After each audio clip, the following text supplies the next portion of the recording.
olha que coisa interessante. Paulo, ele não aceita de jeito nenhum que um gentil queira virar judeu para ser aceito diante de Deus. Ou Gálatas, vocês querem fazer circuncisão?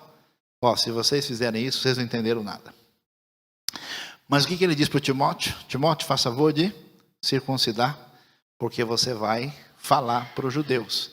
Então, essa comunidade cristã primitiva, ela tem gentios e judeus que servem ao Senhor, sendo que os judeus permanecem com a sua cultura, com o seu jeito de ser e testemunham na sua comunidade sem nenhum problema, sem que isso seja exigido dos gentios que não precisavam entrar dentro desse ambiente mais ritualista e às vezes legalista.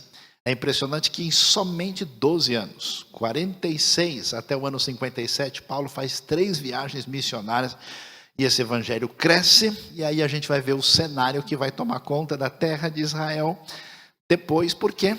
Porque esse evangelho, que depois vai se tornar de fato o que vai ser chamado cristianismo ou cristandade, vai dar origem ao Império Romano do Oriente, que vai ser o famoso Império Bizantino, o povo cristão de fala grega. Esse império chega no auge, na época de Justiniano, no século VI. Nessa época, que Jerusalém é? Uma cidade bizantina. Ela era uma cidade judaica, totalmente judaica, e se tornou dominada pelos romanos. Houve 2 revoltas dos judeus contra os romanos, no ano 70, depois no ano 135, aí o imperador Adriano entrou, destruiu Jerusalém e falou: nunca mais quero ver judeu por aqui. Destruiu a cidade, deu a ela o nome de Aelia Capitolina. Colocou um templo de Júpiter lá, rasgou assim, acabou, passou a régua no monte do templo.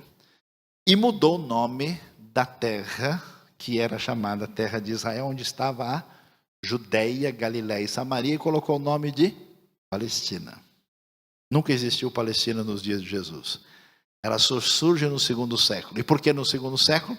Porque Palestina é o nome romano que lembra o nome Filistina, que era o nome dos filisteus, foi feito para fazer uma provocação em relação a isso. E aí a gente vai ver que essa cidade agora se torna cristã bizantina, até que surge um negócio muito complicado, que é o crescimento do islamismo. Quando, em apenas um século, o islamismo nasce no ano 622, ele sai conquistando e dominando toda a região, e é por isso que você vai chegar na terra de Israel, tem essa discussão hoje. Como assim? Isso aqui estava na mão de quem?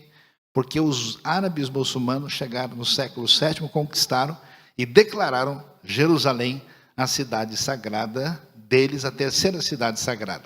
Essa expansão foi tão forte, tão violenta, que ela causou uma espécie de reação no ambiente europeu, que deu origem às famosas cruzadas.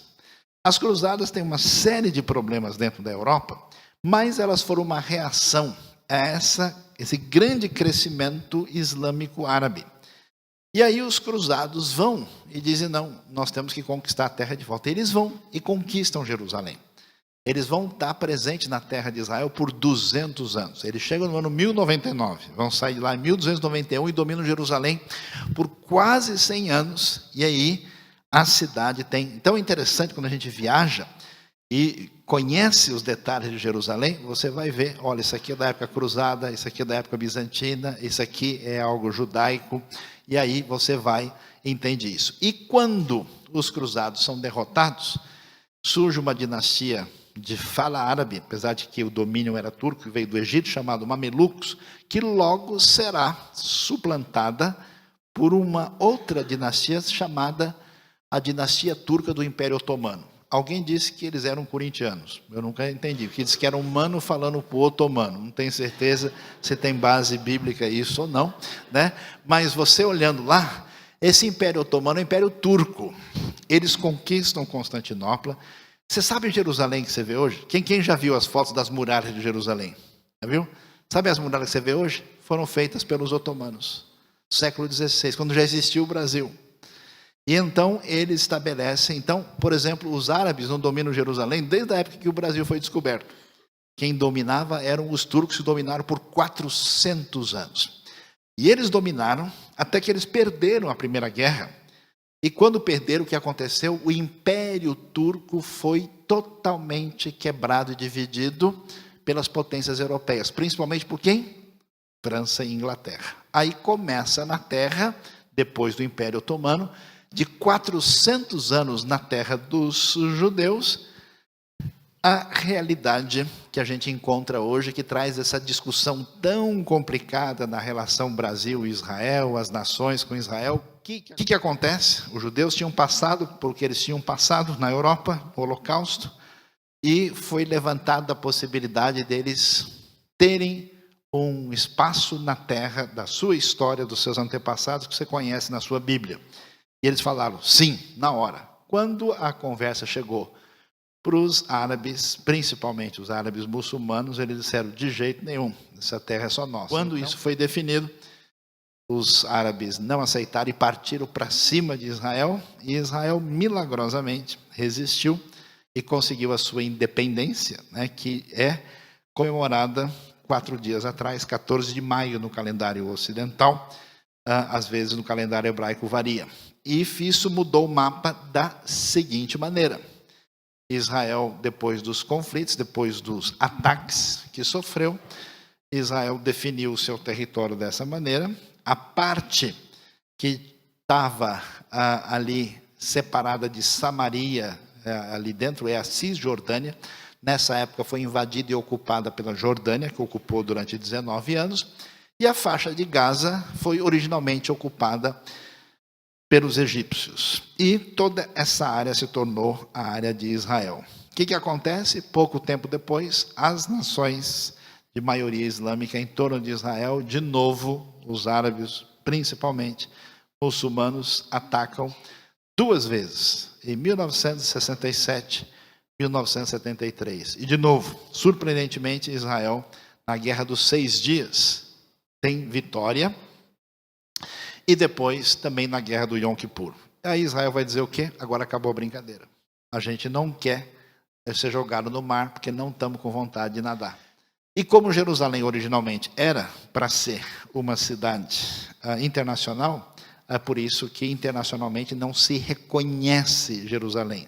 Qual é o argumento de Israel? O argumento é simples. Jerusalém foi tomada e ocupada pela Jordânia. Ninguém falou nada. A Jordânia nos invadiu, nós lutamos, vencemos, tiramos a Jordânia e agora Jerusalém está unificada e a gente não abre mão da nossa segurança e permanência aqui. Então Israel aceita conversar com os palestinos, mas exige que, antes de tudo, haja fim de terrorismo e garantia de segurança.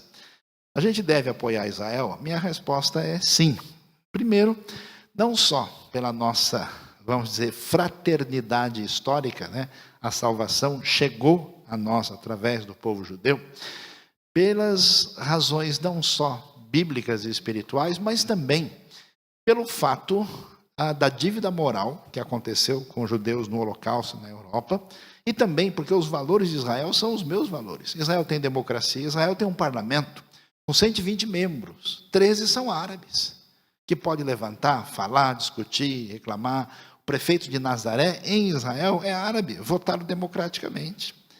O país tem 9 milhões de habitantes, e desses 9 milhões, 70% são judeus, 30% são árabes, muçulmanos, uma minoria cristã, e outras minorias, e todo mundo tem direito. Então, país que valoriza educação, país que tem prosperidade, país que tem 12 prêmios Nobel em 70 anos de existência, país que respeita as religiões. Você não vê em Israel ninguém sendo perseguido porque acredita numa coisa ou outra.